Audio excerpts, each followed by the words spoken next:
Kadang hidup terasa sangat rapi. Pekerjaan berjalan. Uang cukup. Semua terlihat baik-baik saja. Tapi di dalam dada, ada ruang kosong yang tidak bisa diisi oleh apapun. Aku Maya. 41 tahun. Pengelola 3 unit apartemen mewah di pusat kota Semarang. Orang-orang mengenalku sebagai perempuan yang dingin. Perfeksionis. Selalu memegang kendali. Padahal tidak ada yang tahu berapa banyak malam yang kulewati sendirian, duduk di kantor, menatap jam dinding, sambil bertanya dalam hati. Sejak kapan hidupku terasa begitu sunyi? Setiap pagi aku bangun lebih cepat dari siapapun. Mengecek fasilitas gedung. Menulis daftar perawatan. Menghitung laporan keuangan. Dari luar, hidupku terlihat mapan. Tapi hanya aku yang tahu bagaimana rasanya memikul semuanya sendiri. Tidak ada tempat bersandar. Tidak ada bahu untuk lelah. Aku sudah terbiasa menahan napas lama-lama saat kenangan masa lalu muncul tanpa permisi. Kenangan yang belum selesai. Kadang saat melihat pasangan muda tertawa di depan lobi, berebut kunci mobil, hatiku seperti ditarik kembali ke masa ketika hidup masih ringan. Tapi itu dulu. Sekarang aku hanya perempuan yang berusaha bertahan. Dan entah kenapa, beberapa bulan terakhir, aku sering merasa gelisah tanpa sebab. Seperti ada sesuatu yang akan berubah. Perasaan itu tidak pernah salah. Biasanya, saat hidup terlihat terlalu tenang, selalu ada kejadian besar menunggu di tikungan. Dan hari itu, hujan turun deras. Langit gelap lebih cepat dari biasanya. Angin mendorong air sampai ke pintu kaca kantor utama. Staf mulai sibuk memindahkan tanaman hias. Aku baru saja menutup brankas dokumen ketika terdengar ketukan pelan di pintu. Bukan ketukan yang memaksa. Aku membuka pintu. Di sana berdiri seorang laki-laki. Basah kuyup. Jas hujannya menempel di tubuh. Rambutnya meneteskan air. Wajahnya lelah, tapi sorot matanya tenang. Seperti seseorang yang sedang menahan banyak hal. Bu, bagian administrasi masih terbuka. Suaranya pelan. Stabil. Entah kenapa, aku butuh beberapa detik untuk menjawab. Ada aura yang berbeda. Bukan karena ketampanannya, tapi karena tatapannya membawa cerita. Aku mempersilahkannya masuk. Di bawah lampu kantor yang redup, wajahnya terlihat lebih jelas. Matanya tidak hanya menyimpan lelah, tapi juga kehati-hatian. Seolah satu kesalahan kecil bisa membuat dunia kembali menolaknya. Namanya Arka. Arsitek interior freelance. 31 tahun. Perantau dari Medan. Datang hanya dengan satu koper peralatan kerja. Dan hati yang sedang mencari tempat aman untuk bernapas. Saat aku mengajaknya melihat unit studio di lantai 5, langkahnya tenang. Sepatu botnya meninggalkan jejak air di lantai. Tapi ia tidak banyak bicara. Hanya mengangguk. Seperti seseorang yang sedang membaca situasi sebelum mempercayai apapun. Di depan pintu unit, ia berhenti sebentar. Menatap ke dalam. Lalu menghembuskan napas panjang. Bukan napas lega. Tapi napas orang yang baru menemukan titik istirahat setelah perjalanan yang sangat melelahkan. Tempatnya tenang, ya, Bu. Aku mengangguk. Dan saat menyerahkan kartu akses, jari kami sempat bersentuhan. Singkat. Tapi cukup membuat dadaku terasa hangat. Di detik kecil itu, aku tidak tahu kenapa. Tapi aku tahu satu hal. Hidupku tidak akan lagi sama. Kadang Tuhan tidak datang membawa jawaban. Ia datang membawa hujan. Dan seseorang yang tidak pernah kita rencanakan. Dan sejak hari hujan itu, Langkah Arka perlahan menjadi bagian dari hari-hariku. Awalnya aku menganggapnya biasa saja. Seorang penyewa baru, sekaligus pekerja renovasi interior. Tidak lebih. Tapi ada sesuatu dari caranya membawa diri yang membuatku sulit mengalihkan pandangan. Ia bukan tipe laki-laki yang banyak bicara. Tidak juga yang berusaha menarik perhatian. Gerakannya tenang. Ucapannya seperlunya. Namun justru dari diamnya itu, aku merasakan kedewasaan yang tidak dibuat-buat. Seperti seseorang yang sudah terlalu sering jatuh, sampai akhirnya belajar berdiri tanpa banyak suara. Belakangan aku tahu, hidup Arka tidak pernah benar-benar ringan. Pernikahannya pernah kandas. Bukan karena ia menyerah, tapi karena hidup memilih jalannya sendiri. Ia kehilangan orang yang sangat ia sayangi. Dan kehilangan itu mengubah segalanya. Setelah itu, ia memilih pergi jauh. Meninggalkan kota lama, kenangan lama, dan luka yang belum sempat sembuh. Ia datang ke Semarang bukan untuk mengejar mimpi besar. Ia datang untuk menata ulang hidup. Memulai dari nol, tanpa banyak barang, tanpa banyak harapan, hanya membawa kemampuan bekerja, dan hati yang sudah lelah berharap. Aku bisa melihatnya dari cara ia membersihkan alat kerjanya sendiri setiap sore. Dari caranya menutup pintu gudang dengan hati-hati. Dari kebiasaannya mengecek ulang hasil pekerjaannya sebelum pulang. Ia tidak pernah mengeluh. Tidak pernah meminta bantuan, kecuali benar-benar perlu. Dan sikap itulah yang diam-diam membuatku bertanya-tanya. Berapa banyak beban yang ia simpan sendirian? Setiap pagi, saat aku berkeliling mengecek fasilitas gedung, aku sering melihatnya duduk di balkon lantai 5. Memegang kopi saset hangat. Rambut masih sedikit berantakan. Wajah setengah mengantuk. Tapi selalu menyempatkan menyapa. Pagi, Bu. Kalimat sederhana. Namun entah kenapa, pagi terasa lebih hidup setelah itu. Ada hari ketika aku melihatnya merapikan kabel di koridor. Ada hari lain saat ia mengangkat sendiri papan material berat tanpa memanggil siapapun. Ia melakukan semuanya dengan tenang. Seolah sudah terbiasa menanggung berat hidup tanpa meminta dipeluk. Aku mulai memperhatikannya lebih dari yang seharusnya. Bukan karena jatuh cinta. Belum. Lebih karena rasa penasaran. Tentang bagaimana laki-laki semuda itu bisa terlihat begitu matang. Tentang bagaimana ia tetap sopan meski jelas sedang memulai dari bawah lagi. Tentang bagaimana ia memilih diam daripada bercerita. Kadang aku melihat matanya kosong sesaat saat menatap dinding.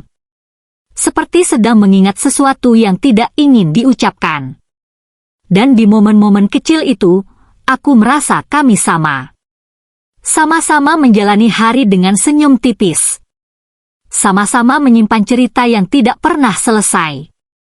Aku dengan masa laluku. Ia dengan kehilangan yang masih membekas.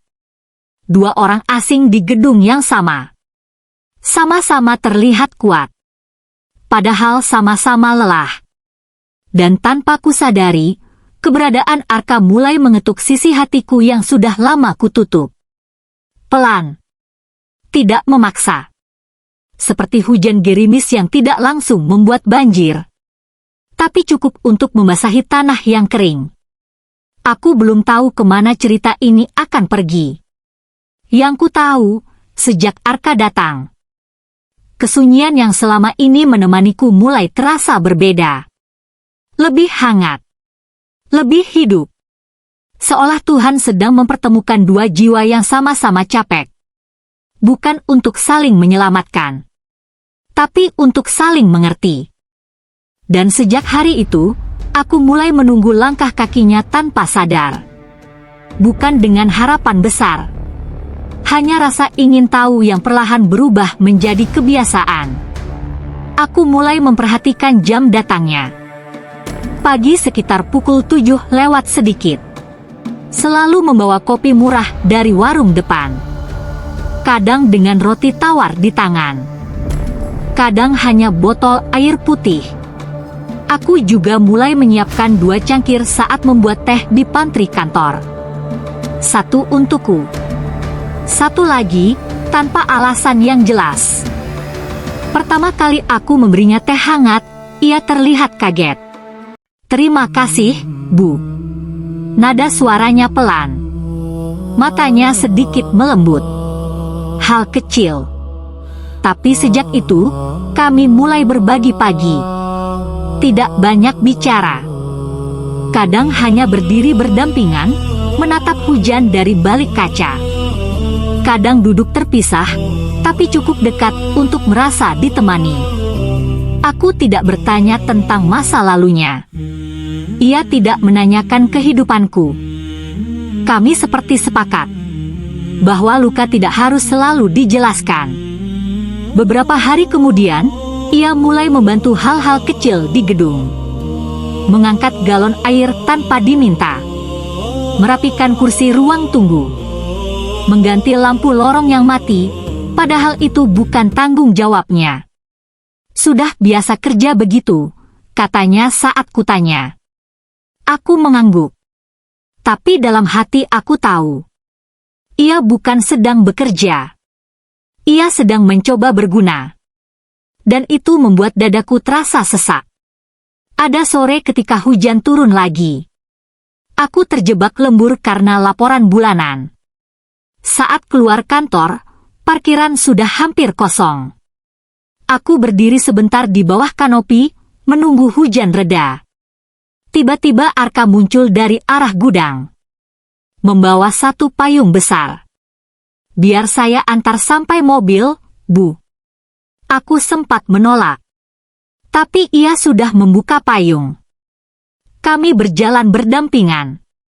Bahunya sedikit miring agar aku tidak terkena air. Aku bisa mencium aroma sabun murah dari bajunya. Langkah kami pelan. Dan di tengah hujan itu, aku menyadari sesuatu. Aku merasa aman.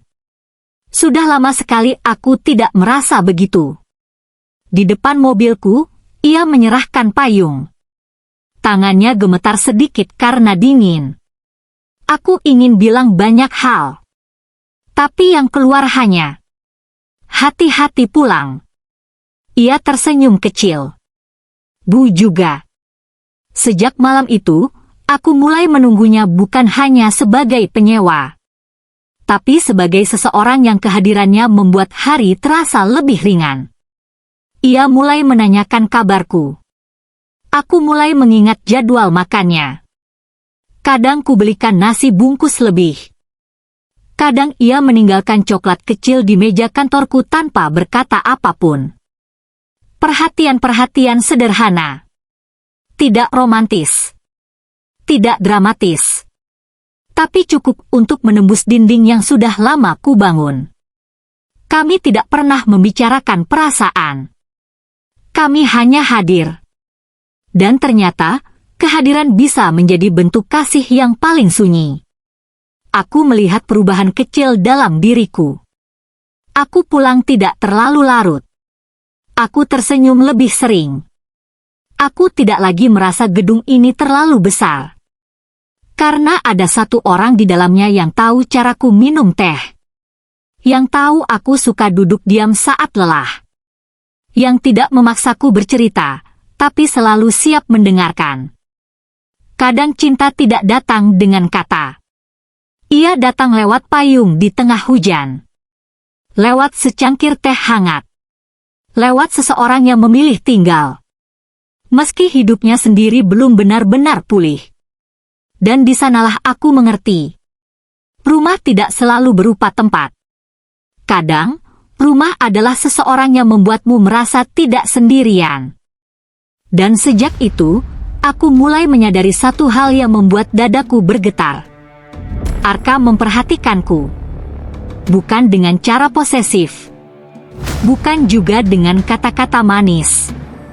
Ia melakukannya diam-diam. Seperti seseorang yang menjaga jarak, tapi selalu siap melangkah lebih dekat saat dibutuhkan. Suatu sore, terjadi keributan kecil di lobi.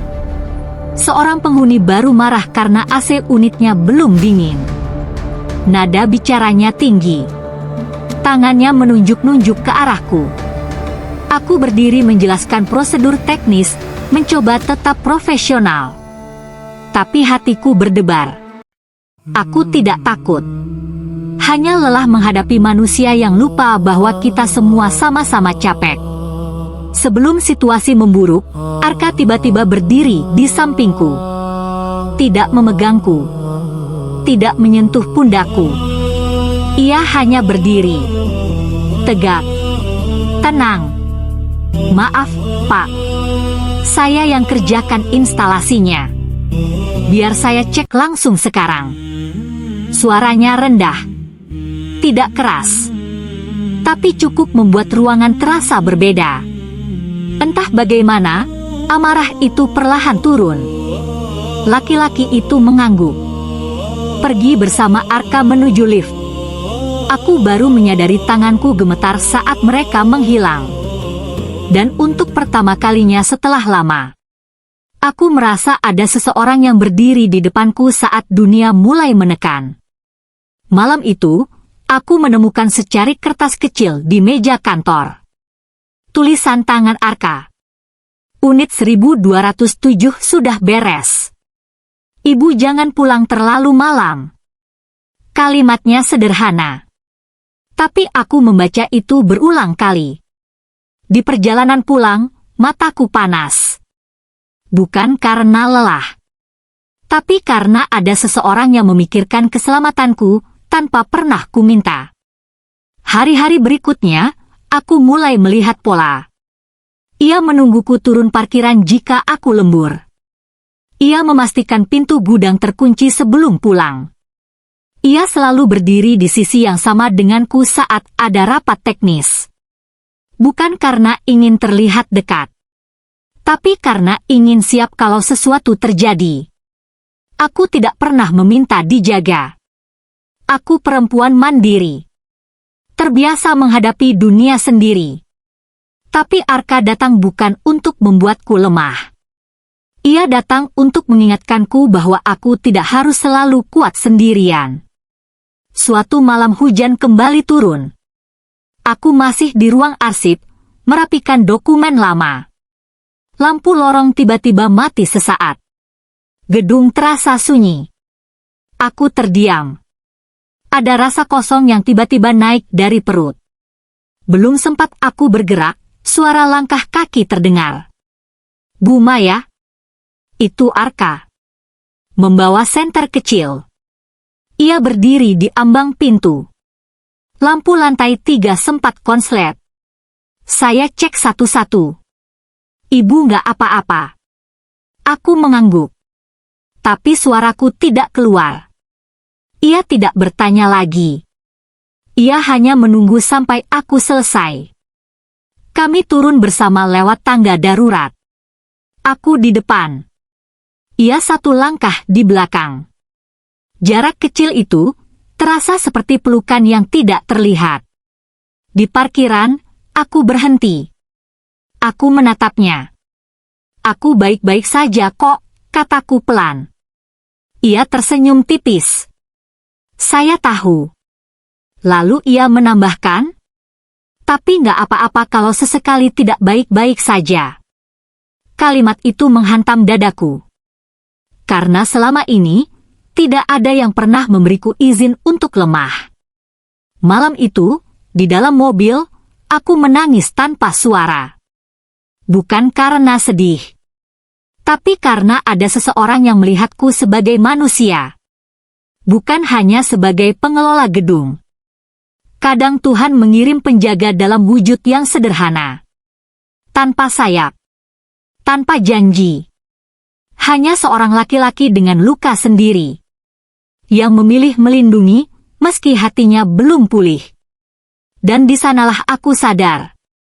Aku mulai jatuh terlalu dalam. Bukan karena ia menyelamatkanku. tapi karena ia hadir. Saat aku hampir lupa caranya merasa aman.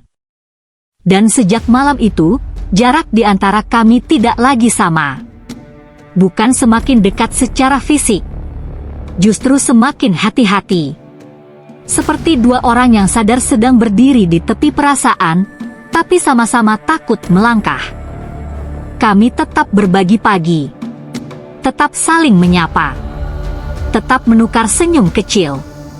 Namun ada sesuatu yang menggantung di udara. Kata-kata yang tidak diucapkan. Perasaan yang belum diberi nama.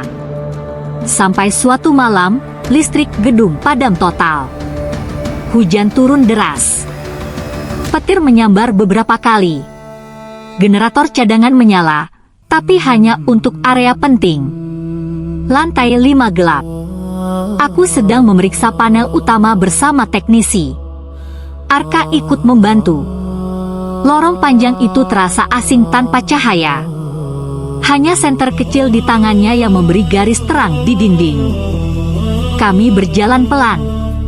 Suara hujan terdengar seperti doa yang jatuh dari langit. Saat teknisi turun mengambil alat tambahan, kami berdua tertinggal. Hanya kami. Dan gelap. Aku berdiri memeluk map laporan. Entah kenapa dadaku terasa sesak. Arka memperhatikan. Ibu dingin. Aku menggeleng. Bohong. Ia membuka jaket kerjanya, memberikannya padaku. Aku ingin menolak, tapi ia sudah menyampirkannya ke bahuku. Pakai dulu. Nada suaranya lembut. Di dalam gelap itu, aroma tubuhnya terasa lebih jelas. Bukan parfum. Hanya bau hujan dan debu kerja. Tapi hangat. Kami berdiri bersebelahan. Hening terlalu lama. Lalu Arka bicara. Bu Maya. Aku menoleh. Sorot senter menari di wajahnya. Ada sesuatu yang perlu saya katakan. Nada suaranya bergetar sedikit. Aku menunggu. Jantungku berdetak lebih cepat. Ia menarik napas. Alasan saya pindah ke sini bukan cuma karena pekerjaan. Aku tidak menyela. Ia melanjutkan. Saya pernah punya keluarga kecil. Kalimat itu jatuh pelan. Istri saya meninggal 2 tahun lalu. Kecelakaan. Saya juga kehilangan anak kami. Udara terasa berat. Aku tidak tahu harus bereaksi bagaimana. Ia menunduk. Saya tinggal di rumah itu sendirian hampir setahun. Setiap sudut mengingatkan saya pada mereka. Suara Arka serak. Saya berhenti jadi diri saya sendiri. Tangannya mengepal. Suatu hari saya sadar, kalau saya tidak pergi, saya akan ikut mati pelan-pelan. Aku ingin memegang tangannya. Tapi aku takut. Ia menatapku. Matanya merah, tapi tidak menangis. Saya tidak datang ke sini untuk mencari cinta. Ia menggeleng pelan. Saya cuma ingin hidup lagi. Kalimat itu menusukku lebih dalam daripada pengakuan apapun. Aku mengangguk. Tenggorokanku kering. Aku juga tidak mencari siapapun, kataku akhirnya. Saya sudah terlalu lama sendiri. Kami berdiri di antara mesin panel yang berdengung pelan. Di tengah gedung gelap. 2 orang dewasa dengan luka yang berbeda. Lalu Arka berkata sesuatu yang tidak akan pernah kulupakan. Bu Maya, kalau suatu hari saya terlihat terlalu dekat, itu bukan karena saya ingin merebut hidup ibu. Ia menelan ludah. Itu karena untuk pertama kalinya sejak lama, saya merasa diterima apa adanya. Aku memejamkan mata. Air mata jatuh tanpa suara. Lampu belum menyala. Tapi hatiku terasa terang. Saat teknisi kembali, kami sudah berdiri sedikit berjauhan. Seperti tidak terjadi apa-apa. Tapi kami tahu. Ada ikatan baru yang lahir di dalam gelap. Bukan janji. Bukan hubungan. Hanya pengakuan dua manusia yang sedang belajar bertahan. Kadang Tuhan mematikan lampu agar kita berani membuka hati. Dan malam itu, aku tahu, kami bukan sedang jatuh cinta. Kami sedang saling menyembuhkan. Dan sejak pengakuan itu, aku mulai takut pada kebahagiaan yang terlalu sunyi. Bukan karena Arka, tapi karena aku tahu, setiap hal yang indah selalu membawa risiko kehilangan. Aku mulai menjaga jarak. Lebih banyak bekerja. Lebih sering menghindar. Aku takut terjatuh lagi ke ruang kosong yang sama. Arka menyadarinya. Ia tidak bertanya. Ia hanya berubah menjadi lebih tenang. Lebih menjaga batas. Seolah ingin berkata, "Aku akan menunggumu, tapi aku tidak akan memaksamu." Sampai suatu sore, aku jatuh pingsan di ruang arsip. Tubuhku kelelahan. Tekanan darah turun. Aku terbangun di sofa kantor dengan selimut tipis menutup dada. Kepalaku berat. Lampu ruangan remang. Dan Arka duduk di kursi dekat pintu. Matanya merah. Ia berdiri saat aku membuka mata. Ibu sudah sadar. Aku mengangguk pelan. Ia menuangkan air hangat ke gelas. Tangannya gemetar sedikit. Aku melihat ketakutan di wajahnya. Bukan panik, tapi takut kehilangan. Ibu kerja terus, katanya pelan. Kalau capek, bilang. Aku tersenyum lemah. Aku terbiasa. Ia menggeleng. Itu bukan alasan. Kami terdiam. Aku meneguk air. Dadaku terasa sesak. Dan tiba-tiba, tanpa rencana, ia bicara. Bu Maya. Nada suaranya berbeda. Lebih berat. Lebih jujur. Aku tidak tahu caranya mencintai lagi. Aku menatapnya. Ia menunduk. Tapi aku tahu satu hal. Ia mengangkat wajahnya. Matanya basah. Aku sayang ibu. Kalimat itu tidak diucapkan dengan suara besar. Tidak juga dramatis. Hanya pelan. Tapi menghantam seluruh pertahananku. Aku membeku. Aku perempuan dewasa. Sudah melewati terlalu banyak kegagalan. Aku tahu risiko. Aku tahu perbedaan usia. Aku tahu luka masa lalu kami berdua belum sepenuhnya sembuh. Tapi di detik itu, aku tidak melihat Arka sebagai laki-laki yang lebih muda. Aku melihat seseorang yang sedang menyerahkan hatinya, tanpa syarat. Aku menelan air mata. Arka. Suaraku gemetar. Ia tidak mendekat. Ia berdiri di tempatnya. Menungguku memutuskan. Dan di sanalah aku belajar. Cinta yang paling tulus tidak pernah memaksa. Ia hanya hadir. Aku berdiri perlahan. Langkahku kecil. Tubuhku masih lemas. Aku berhenti di depannya. Aku tidak memeluknya. Aku hanya menyentuh lengannya. Terima kasih, kataku. Bukan karena kamu bilang sayang. Tapi karena kamu berani jujur. Ia mengangguk. Air mata akhirnya jatuh dari matanya. Aku juga menangis. Bukan tangis bahagia. Tapi tangis orang dewasa yang tahu betapa rapuhnya harapan. Sejak hari itu, kami tidak langsung menjadi pasangan. Tidak ada status. Tidak ada janji masa depan. Kami hanya berjalan berdampingan. Saling menjaga. Saling menguatkan. Karena kami sadar. Dua orang yang sama-sama terluka tidak butuh sumpah. Mereka hanya butuh ketulusan. Kadang cinta tidak datang sebagai kepastian. Ia datang sebagai keberanian untuk berkata jujur. Dan malam itu, aku mengerti. Kalimat, "Aku sayang ibu," bukan tentang memiliki, tapi tentang memilih tinggal. Meski masa depan belum tentu mudah. Dan sejak malam itu, aku berhenti menuntut masa depan menjelaskan dirinya sendiri.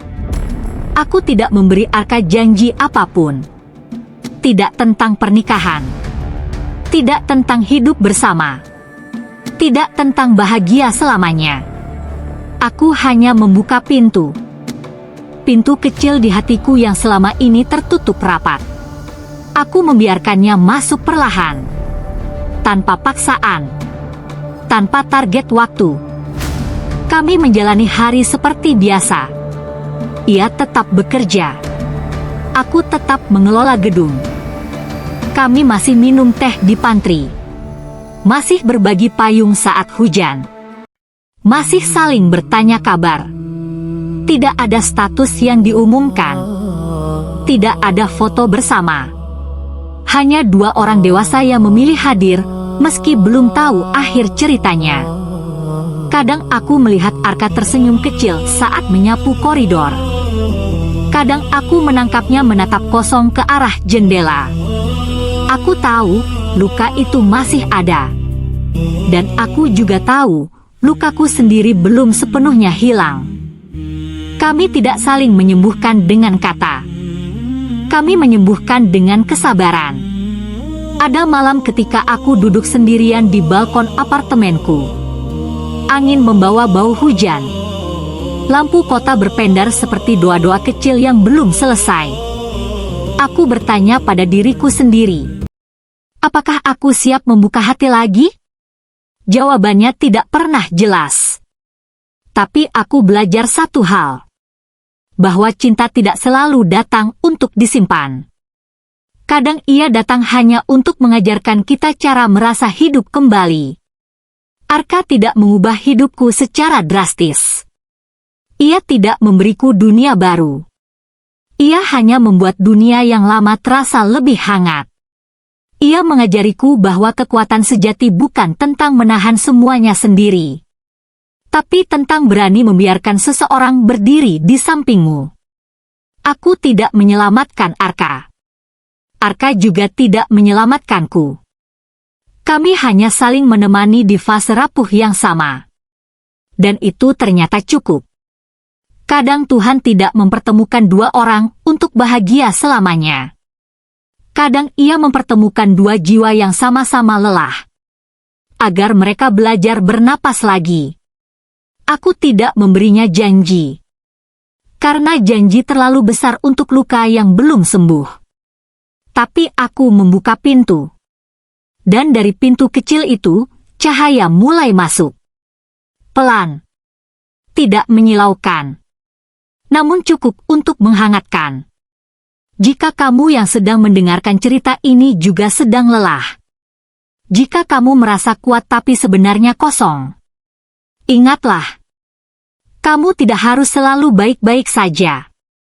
Dan kamu tidak perlu menunggu hidup sempurna untuk membuka hati. Kadang yang kita butuhkan hanya keberanian kecil. Untuk memberi ruang pada seseorang. Terima kasih sudah menemani kisah Maya dan Arka sampai akhir. Kalau cerita ini menyentuh hatimu, jangan lupa like, tulis perasaanmu di kolom komentar. Dan subscribe channel Cerita Pendalaman agar kamu tidak ketinggalan kisah-kisah penuh makna berikutnya. Semoga setiap cerita menjadi pengingat. Bahwa luka pun bisa menjadi jalan pulang. Aku pamit. Assalamualaikum warahmatullahi wabarakatuh.